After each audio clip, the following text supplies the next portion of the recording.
Assalamualaikum warahmatullahi wabarakatuh.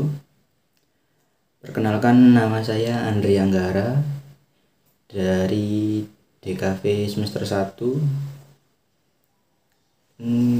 Kali ini saya akan membahas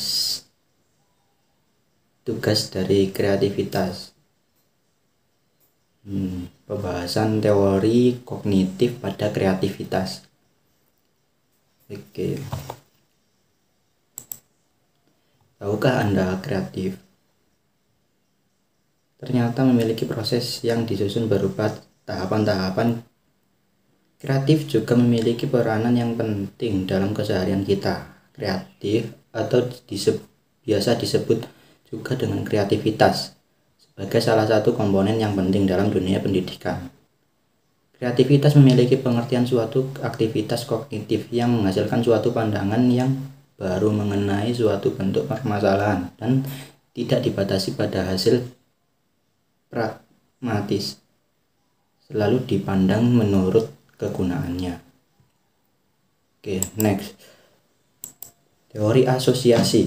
Singkatnya, dari perspektif asosiasi, pemikiran kreatif adalah hasil dari proses mental di mana unsur-unsur yang berbeda bersatu dalam cara novel menghasilkan proposal yang bermanfaat bagi individu atau lingkungan atau memecahkan beberapa masalah.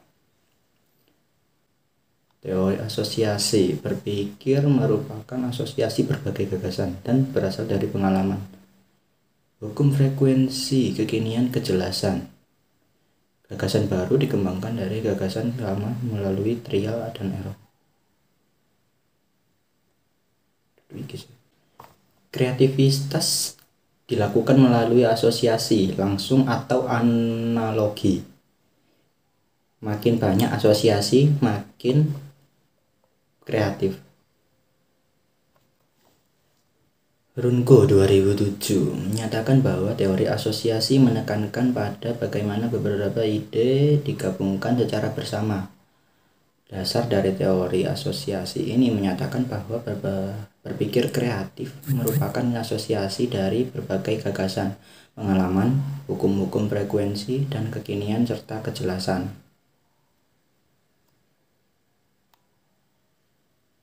Runco menyatakan bahwa ketika pertama kali suatu ide muncul, bisa jadi ide bukanlah ide yang orisinil, tetapi ide yang orisinil biasanya ditemukan setelah individu menguras kemampuannya menghasilkan banyak ide.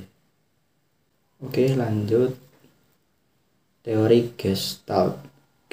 Gestalt adalah sebuah teori yang menjelaskan proses persepsi melalui pengorganisasian suatu komponen-komponen yang memiliki hubungan pola dan juga kemiripan yang bersatu menjadi satu kesatuan.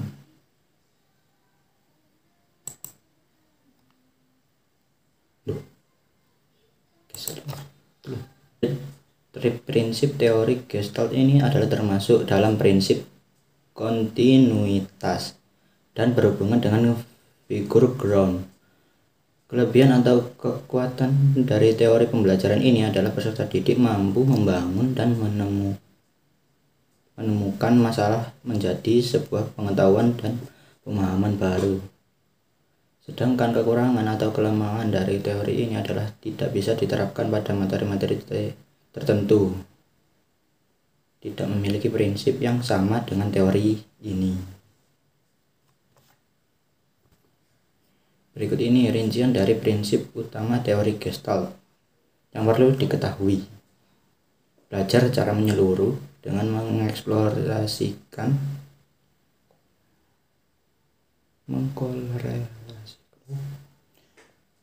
Satu, belajar secara menyeluruh dengan mengkorelasikan antara pelajaran yang satu dengan pelajaran lainnya.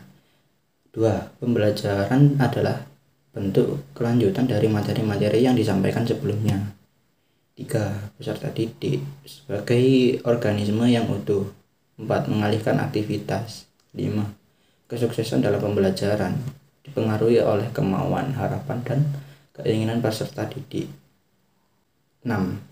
Prinsip persepsi yang menunjukkan kontinuitas dan hubungan figur ground.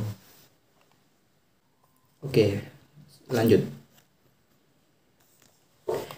Teori struktur intelek. Guilford mengeluarkan satu model untuk menjelaskan kreativitas manusia yang disebut sebagai model struktur intelek, structure of intellect. Dalam model ini, Guilford menjelaskan bahwa kreativitas manusia pada dasarnya berkaitan dengan proses berpikir konvergen dan divergen. Konvergen adalah cara berpikir untuk memberikan satu-satunya jawaban yang benar, sedangkan berpikir divergen adalah proses berpikir yang memberikan serangkaian alternatif jawaban yang beraneka ragam. Guilford mengemukakan bahwa intelijensi dapat dilihat dari 3 kategori dasar atau phase of intellect, yaitu 1. Operasi mental, proses berpikir.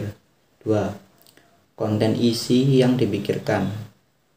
3. Visual, bentuk konkret atau gambaran. 4.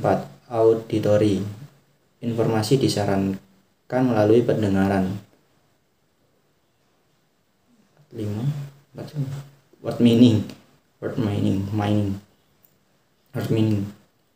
atau semantik, informasi yang harus diproses berupa input yang disajikan secara lisan.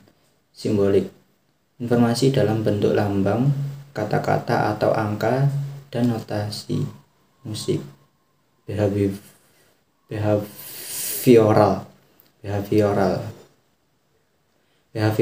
interaksi nonverbal yang diperoleh melalui penginderaan, ekspresi muka atau suara, dan produk hasil berpikir. Oke, next. Teori fungsi otak. Seperti otak kanan berfungsi dalam hal kekhayalan, berpikir, kreativitas, emosi, musik, dan warna. Jadi kesimpulannya, otak kanan lebih perkembangan kecerdasan emosional, dan otak kanan ini cenderung memikirkan hal yang terlalu mendetail dan bersifat ingatan jangka panjang. Roger Sperry menemukan bahwa otak manusia terdiri dari 2 bagian.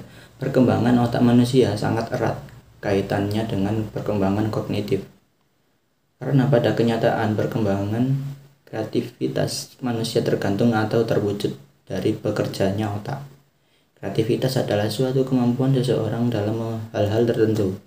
Setiap manusia memiliki kemampuan dalam kreativitas yang dominan, ada yang tidak. Itu semua tergantung pada perkembangan kognitif manusia dan stimulus yang diberikan oleh keluarga dan lingkungannya. Kreativitas ini, otak yang berfungsi adalah otak kanan. Oke, lanjut.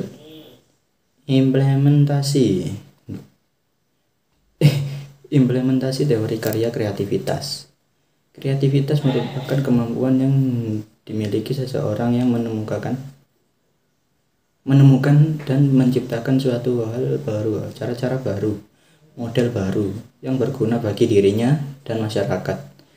Hal-hal baru itu tidak selalu sesuatu yang sama sekali tak pernah ada sebelumnya. Unsur-unsurnya bisa saja telah ada sebelumnya, tetapi individu menemukan kombinasi baru, konstruk baru yang memiliki kualitas yang berbeda dengan keadaan sebelumnya. Jadi, hal baru itu adalah suatu yang bersifat inovatif. Torrance 1988. Kreativitas adalah proses merasakan dan mengamati adanya masalah, membuat dugaan tentang kekurangan masalah ini, menilai dan menguji dugaan atau hipotesis, kemudian mengubah dan mengujinya lagi, dan akhirnya menyampaikan hasil-hasilnya.